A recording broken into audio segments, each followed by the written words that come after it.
Hello everyone, you're watching Tunergear's YouTube channel. My name is Zaza Lorato and today's video is all about what it is really like to own a 2020 Supra after 25,000 miles. I believe I have the highest mileage one in the world. Stay tuned.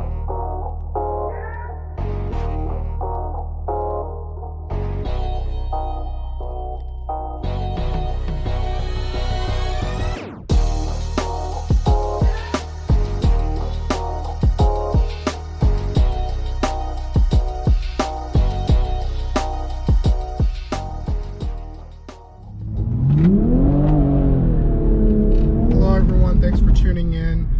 I'm going to give you guys a real rundown on what it is like to own a Supra after 25,000 miles. I'm a firm believer that there's a lot of car reviewers out there who are reviewing cars after maybe 50 miles in them, and they are clouding everyone's minds of what these cars are actually like.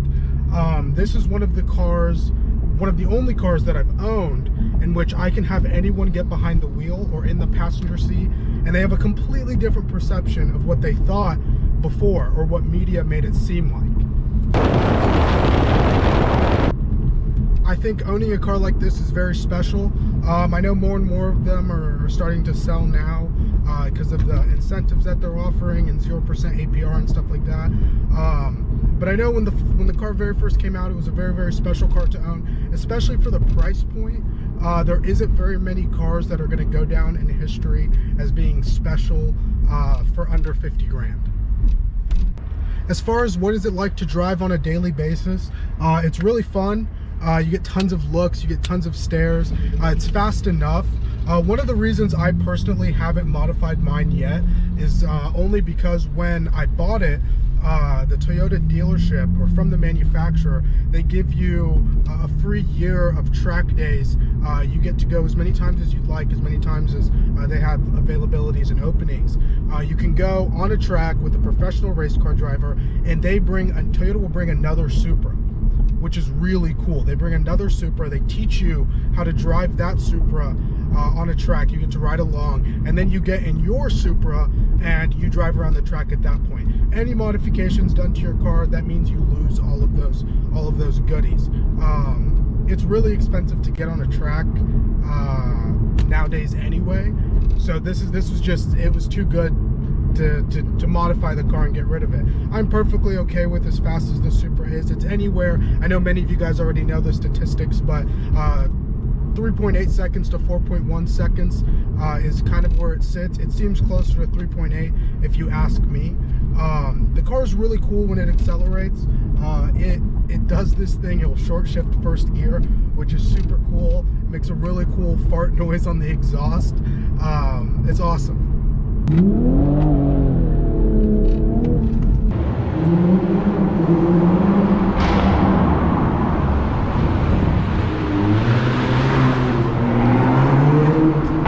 Is this car a good daily driver? I believe this car is an okay daily driver. It has a ton of creature comforts that make daily driving a car really, really nice. But as far as daily drivability, it lacks storage. There's no center armrest here. As soon as you put a drink in the cup holder, it instantly feels claustrophobic. In here, it happens way too quick. It's not too low to the ground. You don't feel like you're going to scrape every time you drive it, but it is very, very easy to scrape when you're not paying attention. Visibility, terrible. I've driven a Camaro. I think a Camaro is a 9 out of 10, and this is a 0.5 out of 10. This possibly has the worst visibility I've ever experienced in any car ever. I believe a Lamborghini Huracan might have a better visibility than this car. One of the best parts about the Supra as well is that it attracts so much attention whether or not people love it or people hate it. It's one of those cars that has so much controversy. Someone has an opinion about this car, and that's what makes it so great to me. And I believe a lot of the things I don't like about this car are just issues that happen when you drive a sports car every day. I have learned driving a sports car every day isn't as easy as everyone makes it out to be. I genuinely understand why people like Parker Nierenstein from Vehicle Virgins owns like a Rolls-Royce Cullinan. I want a Rolls-Royce Cullinan.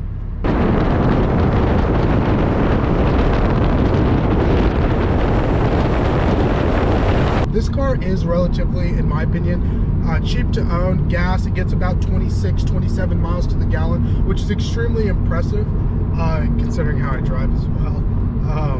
That's really impressive. It gets that high MPG. Though insurance on it is really expensive, but what could you expect? I'm young and I live in a large city. Sports car, it's going to be expensive. The price of the car is always what astonishes me the most.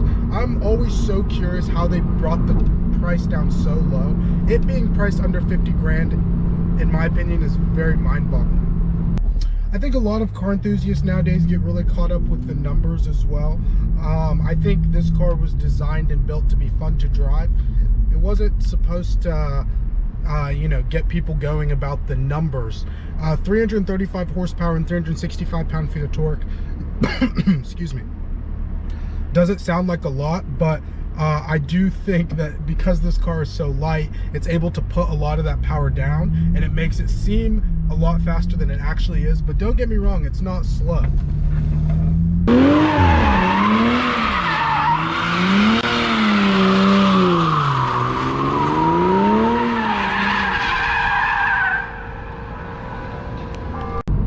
The car looks much better in person than it does in pictures, in videos. It doesn't do it justice. Everyone always asks me, oh my gosh, that new Supra looks, or they'll tell me that new Supra looks amazing, it looks so good. In pictures, you can't get the real, you don't get to see the dimensions and the lines as well as you do when you see it in person, obviously.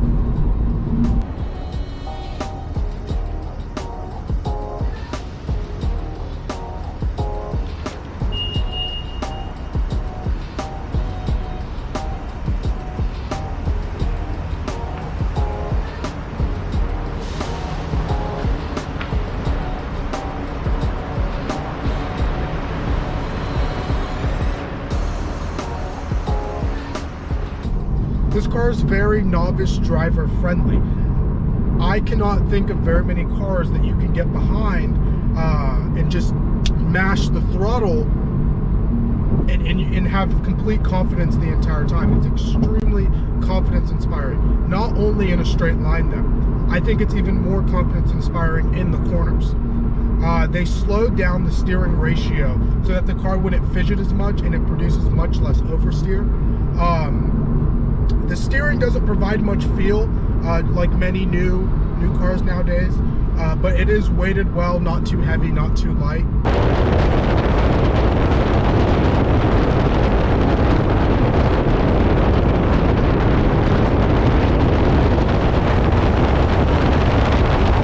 Road noise is something that's kind of annoying. After driving the car for 25,000 miles, I spent a lot of time here in Houston highway driving. Because it's kind of this hatchback design, it allows a lot of road noise to get in here and sometimes can get annoying on long road trips.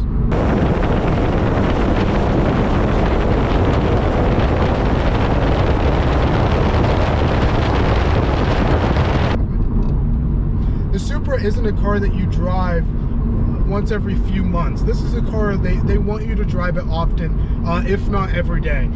The reason I believe that is because it has radar guided cruise control, it has dual zone climate controls, it has heated seats, and that might be because it's a BMW Z4 with a ton of BMW bits, if not the entire car being a complete BMW, other than the body panel or the design.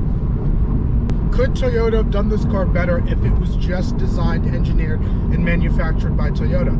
I don't believe they could have. There are certain things about a German car that everyone loves. Everyone loves a car that steering wheel doesn't shake when you go 130 miles an hour. Everyone likes a car that's quiet. Everyone likes a car that has nice luxury touches, leather touches, high quality finishes. And those are all things that you're going to find in a BMW. You're not going to find those things in a Toyota. Toyota also hasn't built a true sports car in years. I'm not saying they don't know how to or they're not capable, but BMW, that's what they do. Almost all of their cars are somewhat sport inspired, or they make sport versions of all of them. With that being said, I do not believe Toyota could have designed, built, and engineered this car better if they did it themselves. But like I was saying earlier, fun to drive, fun to drive, fun to drive. This car, that's the #1 thing in mind when they were engineering it, is that they want it to be fun to drive. It sounds good, it pulls hard enough. It has overboost in first and second gear, so you really get a kick from zero. Now when you're going 100 miles an hour or more, which is never recommended here in the United States of America, the car it doesn't pull as hard. It pulls like a car that has 335 horsepower from that at that point. Not like a car that has what feels like 500 horsepower from zero.